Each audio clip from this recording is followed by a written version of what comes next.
What the United States military confirmed in the past 24 hours is not a routine deployment announcement. It is not the kind of force posture update that gets buried in a Pentagon press release and forgotten by the afternoon news cycle. It is a strategic declaration, visible to every government, every military planning cell, and every adversary on the planet simultaneously, that the United States of America has committed 3 of its 4 operational aircraft carriers to a single conflict against a single nation, leaving the entire remainder of the world covered by exactly 1 carrier. 1. The USS George H.W. Bush has arrived in the Middle East, joining the USS Abraham Lincoln in the Arabian Sea and the USS Gerald R. Ford in the Red Sea, creating the largest concentration of American carrier power in any single theater in more than 20 years. The last time the United States deployed 3 carriers to the same region was in 2003, at the opening of the invasion of Iraq,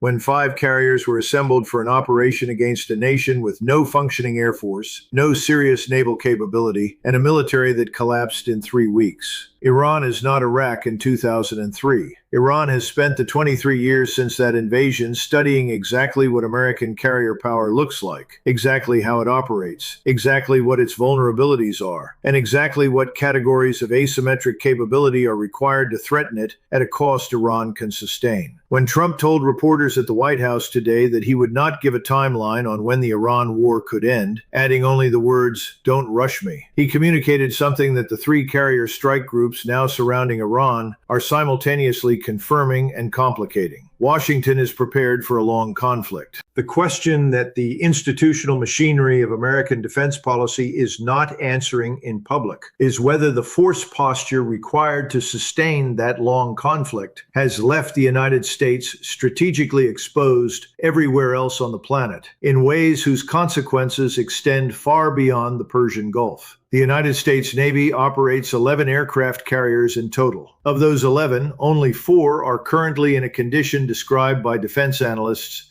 as fully operational and combat ready. The USS Abraham Lincoln, the USS Gerald R. Ford, and the USS George H.W. Bush are now all committed to the Iran conflict. The 4th operational carrier is the USS Theodore Roosevelt, which ship spotters confirmed last week was leaving its home port in San Diego. Its destination has not been officially confirmed. That leaves the United States Navy with 0 carriers available for any contingency that arises anywhere else on the planet during the period that all 3 of these strike groups remain committed to the Iran theater. 0 carriers for the South China Sea, where China has been watching the Iran conflict with the focused professional attention of a military establishment that has spent a decade preparing for exactly the kind of confrontation that American carrier vulnerability in a multi-front scenario creates. 0 carriers for the Western Pacific, where North Korea's ballistic missile program continues to operate on its own timeline,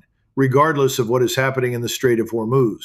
0 carriers for the North Atlantic, where Russian naval activity has not paused because American strategic attention is consumed by Iran. The USS Gerald R. Ford has now been at sea for more than 300 days, breaking the record for the longest aircraft carrier deployment since the end of the Vietnam War in 1975. A carrier crew that has been deployed for 300 days is not operating at the same level of readiness, the same level of mechanical reliability, and the same level of human performance as a crew that departed on a standard 7-month deployment. The Ford suffered a fire in its laundry spaces in March that grounded its aircraft for 2 full days at a critical operational moment. The decision to keep it in theater rather than rotate it home reflects a force availability problem that the 3 carrier deployment number obscures rather than resolves. 3 carriers sounds like overwhelming force. 3 carriers when you only have 4 operational ones, when one of them has been at sea for 300 days. And when the conflict shows no sign of resolution on a timeline that Washington is willing to describe publicly, is a statement about the depth of the American strategic commitment to this conflict that deserves more honest examination than the announcement of the Bush's arrival has received. The operational capability that three carrier strike groups bring to the Iran theater is real, substantial, and needs to be understood precisely, because the gap between what three carriers can do and what three carriers cannot do against the specific threat environment Iran has constructed is the most important military analytical question currently receiving the least honest public treatment. Three carriers simultaneously can field more than 200 aircraft at sea. Each carrier air wing includes FA-18 Super Hornet strike fighters capable of delivering precision-guided munitions against land and maritime targets. EA-18G Growler electronic warfare aircraft, specifically designed to suppress and disrupt Iranian radar networks and air defense systems, and E-2D advanced Hawkeye platforms, providing airborne command and control functions across vast operational areas. The three strike groups together are accompanied by approximately 25 to 30 warships, including Arleigh Burke-class guided missile destroyers, each capable of firing up to 96 Tomahawk cruise missiles against targets deep inside Iranian territory. This is an extraordinary concentration of offensive military capability by any historical standard. It is also, as Iranian military planners have been calculating for 2 decades, a concentration of capability whose specific vulnerabilities have been studied with the focused, analytical attention of an adversary that cannot match American power symmetrically, and has therefore invested its entire strategic development program in the asymmetric capabilities designed to threaten it. Iran's parliament speaker warned publicly this week that Iran has prepared to reveal new cards on the battlefield. That statement was not rhetorical. It was the operational communication of a government that has been holding capability in reserve throughout this conflict, calibrating its response to avoid triggering the full escalatory response that would justify the kind of strikes the three-carrier presence is designed to enable.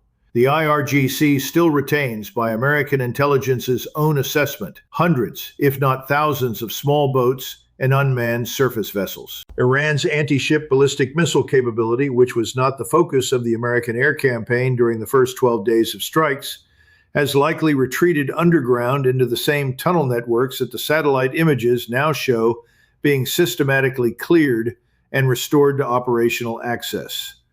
A carrier strike group operating within range of Iranian anti-ship ballistic missiles is not invulnerable. It is a high-value target, whose loss would represent the most consequential single engagement in the history of American naval warfare, and whose protection requires a defensive posture that consumes a significant portion of the offensive capability the carrier is deployed to project. The three-carrier presence surrounding Iran is the most powerful naval force assembled in this region in a generation. It is operating against an adversary that spent that generation preparing specifically for this configuration. The detail that received the least attention in proportion to its strategic significance in this week's news cycle is the ABC News report that American intelligence had acquired information indicating Iran had allegedly planned a drone attack from an unidentified vessel off the coast of California, targeting unspecified locations in the event that the United States conducted strikes against Iran. Read that carefully. Iran was allegedly planning to attack targets inside the continental United States, launched from a vessel operating in waters off the California coast as a retaliatory response to American military action. The United States has now conducted sustained military action against Iran for 55 days. The question of whether that contingency plan remains active, has been abandoned, has been updated, or has been operationally prepared for execution under circumstances that Iranian planners have defined internally but not communicated publicly is a question that the three carrier strike groups now surrounding Iran cannot answer, because carriers operating in the Arabian Sea and the Red Sea provide zero defensive coverage for the waters off the California coast. This is the dimension of Iran's strategic architecture that the carrier deployment announcement and the "Don't Rush Me" presidential statement do not address. Iran's parliament speaker did not specify what the new cards on the battlefield are. Iranian military doctrine across 4 decades of development has been built around the principle of strategic surprise, the deliberate preservation of undisclosed capability for deployment at the moment of maximum psychological and operational impact. impact. The IRGC has attacked an American base in Bahrain, fired missiles that required interception over multiple American allied countries, struck a drone through a residential building in Kuwait, hit facilities belonging to major Western technology firms in the Gulf, and seized international commercial shipping during an active ceasefire. Each of these actions was calibrated below the threshold that would justify the specific American response it was designed to deter. The new cards Iran's parliament speaker referenced could be any one of a range of capabilities that Iran has developed and tested, but not yet deployed at scale in this conflict. They could be the coastal cruise missile capabilities that American intelligence assesses are likely still largely intact because they were not the focus of the American air campaign. They could be the unmanned surface vessel force that the IRGC has developed specifically for operations in confined waterways. They could be the cyber capabilities that Iran has been developing against American infrastructure for over a decade. Or they could be something that American intelligence has assessed but not publicly disclosed. The kind of capability whose existence becomes known only at the moment of its deployment. The three carrier deployments surrounding Iran, the "Don't Rush Me" presidential statement on timeline, and Iran's warning about new cards on the battlefield are not three separate news stories requiring individual analysis. They are three simultaneous communications from two governments that have each made a strategic commitment whose depth they are now locked into, and whose resolution pathway neither side has publicly defined in terms that the other has indicated it can accept. Washington has committed 3 of its 4 operational carriers to this conflict. That commitment cannot be quietly walked back without a visible reduction in force posture that every adversary on the planet will interpret as a signal about American strategic resolve. The commitment therefore persists until a resolution is reached or the force rotation requirements of a 300-day forward deployment make it operationally unsustainable. Iran has committed its underground missile infrastructure, its IRGC naval forces, its mine warfare capability, its proxy network across the region, and the economic suffering of its civilian population to a conflict whose core demand, the end of the American blockade of Iranian ports before any peace proposal is submitted, Washington has publicly and consistently rejected. That commitment also cannot be quietly walked back without a visible capitulation that the Iranian government's domestic political survival requires it to avoid. The gap between those two positions is not a negotiating gap.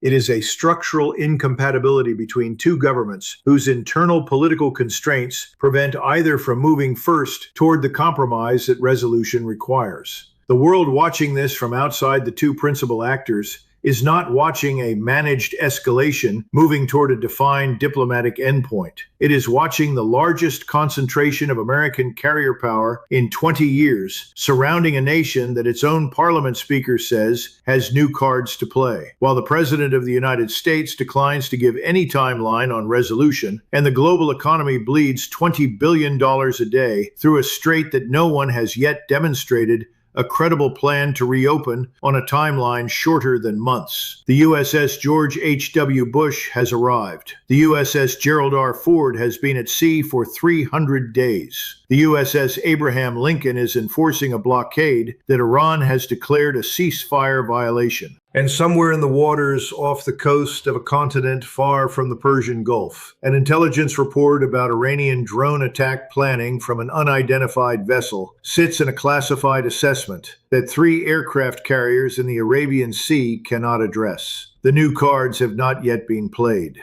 The timeline has not been defined, and 3 of America's 4 carriers are committed to a single theater against a single adversary that has spent 20 years preparing for exactly this configuration, while the rest of the world watches and calculates what the absence of American carrier coverage means for every other contingency that the planet does not pause to avoid while Washington fights this war. The question is not whether the 3 carrier presence is powerful. It is. The question is whether it is decisive. And on that question, the only honest answer available right now is that nobody in any public forum has yet made the case that it is. The dump trucks in Iran are still running. The tunnels are being cleared. The parliament speaker says new cards are coming. And the president says don't rush him. The next move belongs to Tehran. Stay sharp. We will see you in the next one.